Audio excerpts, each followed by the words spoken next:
Set 1 will be played on Naro Station. Spawning in the bottom left-hand position as the orange Protoss playing for SK Telecom T1. His name is Parting. His opponent spawns in the top right-hand position as Blue Zerg, playing for Samsung Khan. His name is rOrO. rOrO, of course, the champion of the last Wings of Liberty, GSL. Parting also won some tournaments of his own last year. The WCS 2012 champion? Indeed. Indeed. That's what I was hinting at there. So the Rascal Toss versus the guy you never want to put on your anti-team that's now actually just a really good player.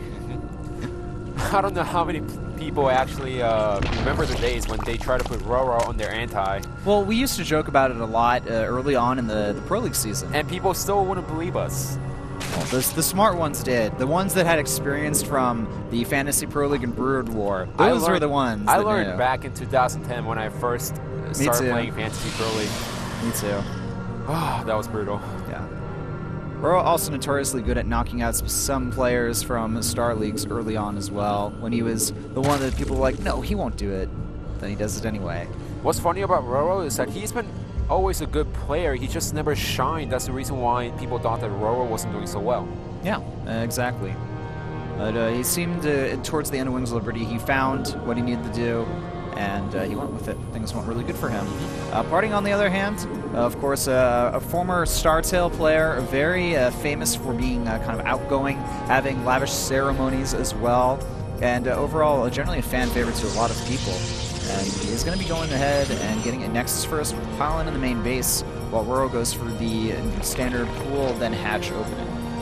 So how do you feel about the Protoss wall on this map? Because there's two areas to cover and it's kind of tricky to put up cannons. It makes me feel a little bit uncomfortable, but because the chokes are so close to each other, one cannon can actually hold both sides, and it is relatively easy to wall off. So not the biggest deal.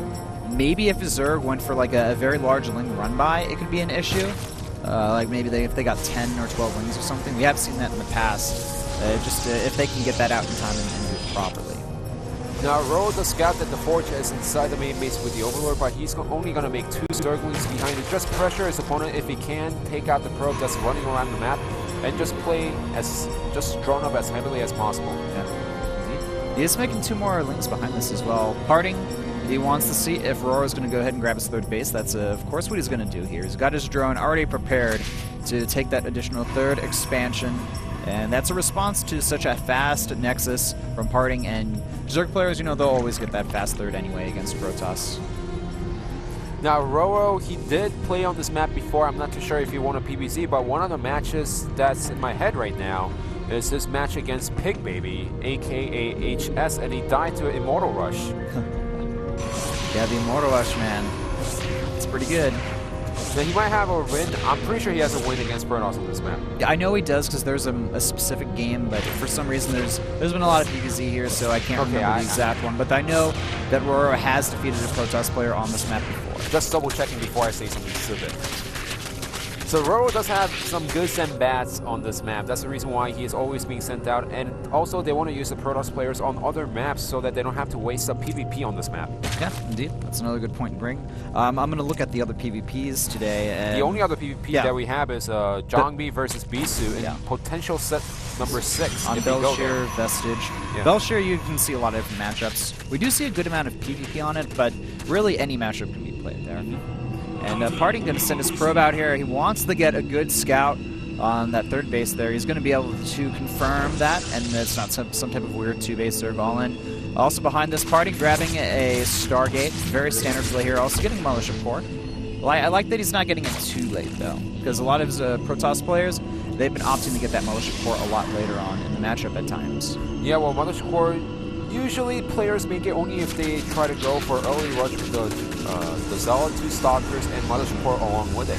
Because you really don't need it if you're a solid Protoss player, you could use the cannon, you could use the wall off to defend against early Zergling or Roach rushes. And we have a Void Ray first from Harding. Fantastic choice on this map by rOrO. Also opting to destroy the rock early in the game. I really love this because this actually puts Protoss in an uncomfortable position where they can't take the third as fast as possible. The third is more vulnerable to a lot of attacks, and Harding, by getting this Void Ray first, generally signifies that he wants to go Sky Toss and take an early third expansion.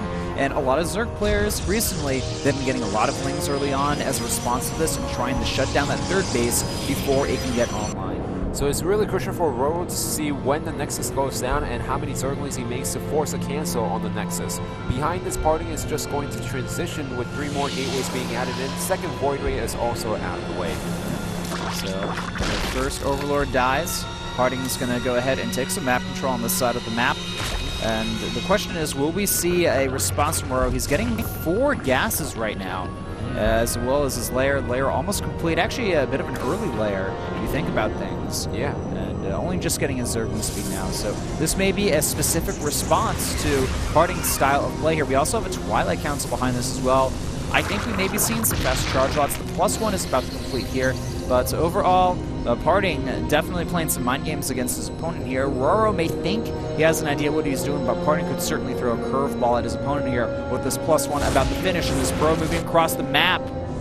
Seems like he wants to go for a small push before the Roaches and the Hydras can come out by rOrO. Yes, the Roach Warren is done, but the Hydra then only started. Excuse me, Roach Warren is still not done, and Harding is moving out on the map. There's only Zerglings right there, and that's those 2 sentries, 4 Zealots, and the Probe runs away.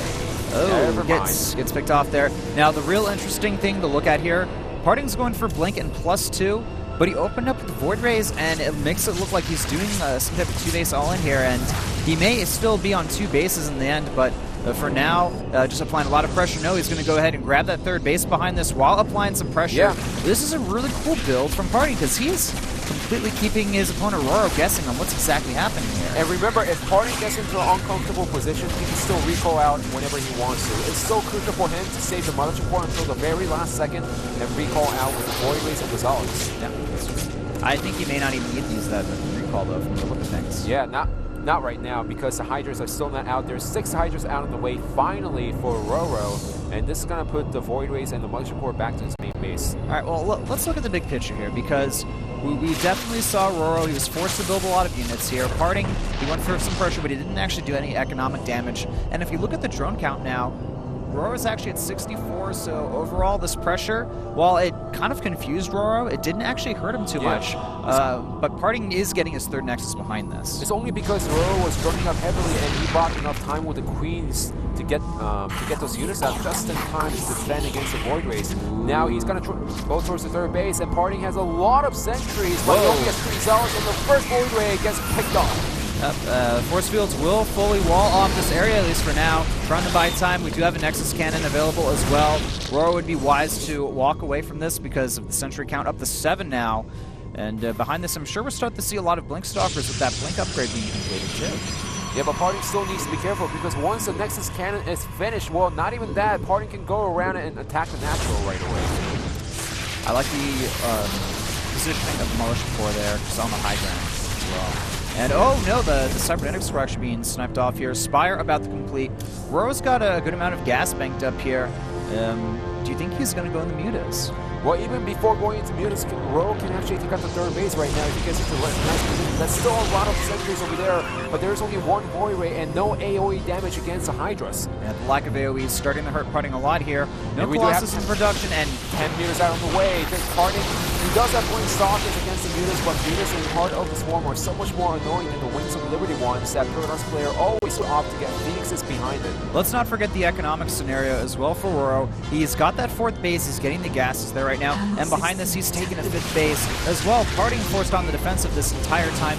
His army count, though, it's starting to look pretty strong here. The biggest issue is going to be dealing with those mutas, but right now, in a head-to-head battle, Harding's army composition is pretty solid. And rOrO is still doing a fantastic job right now, trying to bait out force fields as much as possible so that his opponent Harding does not have enough force fields or the Guardian Shield when the mutas hit later in the game. Oh, the mutas moving across the map here. Harding, he wants to be aggressive, but He doesn't have a Mothership Core, so he can't recall. The Mutas are spotted here, so Parting, he may feel like he needs to make something happen right now. The Mutas are now running into the main base of Parting. He can't come back and defend against these Mutas, so all he can do right now is take out their base of his Stalker Sentries and one Void Ray that he has. But rOrO smart, he knows that he can't fight the army, so he's going to go for a counterattack.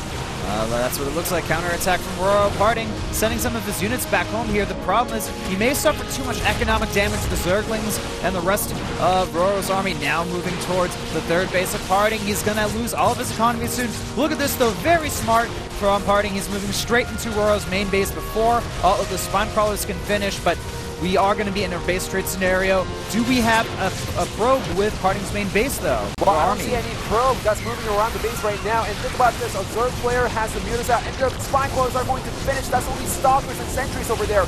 Those do not take out the buildings as fast as possible. Stalkers are back at the natural, but there's Hydras and Mutas defending against it. Yeah, the supplies are still looking very close here. Parting's going to be able to take out all of the Spine Crawlers. He does not know about that base in the bottom right, though. Oh, but rOrO's doing too many Mutas over here. This is not good news for rOrO because he needs those Mutas for the base race scenario. That's the reason why Zerg players are so strong in this type of scenario, because the Mutas can run around, pick up any pylon that's around the map, and destroy buildings fast. If we look at the number of units here, we have no Mutas left. They've all been taken out. Yes! That's the strength of the base trade. And Parting's going to get away with a few probes here from the look of things. He will be able to rebuild an assimilator. rOrO, he's building a few Spine Crawlers over here to fortify an additional base. And, one Stalker going to get picked off there. Every unit matters here. We have 14 Blink Stalkers, 2 Sentries, 1 Void Ray, 4 probes for Parting. While rOrO, he's got a handful of Overlords. 3 Mutas are still out here. And he has 9 Hydras, 14 Lings, and 3 Roaches. I'm still surprised that rOrO was able to save all of his Mutas over there. He had up to 14 Mutas, and he could have microed against the Stalkers, used the Hydras to kill those buildings, but instead he sacrificed the Mutas to make sure that the Hydras can take out the buildings in the end. So yes, he can take out these buildings inside the main base quickly, but the problem is he doesn't have the mobility that he wants in a base race scenario. It's a little mistake by rOrO, but with Parting not scouting the right bottom base, I still have to say rOrO is in a better position than Parting. He's in a better position, and so those probes are going to get picked up really fast. Parting will know what's going on now. He sees the 4 spines. He can't.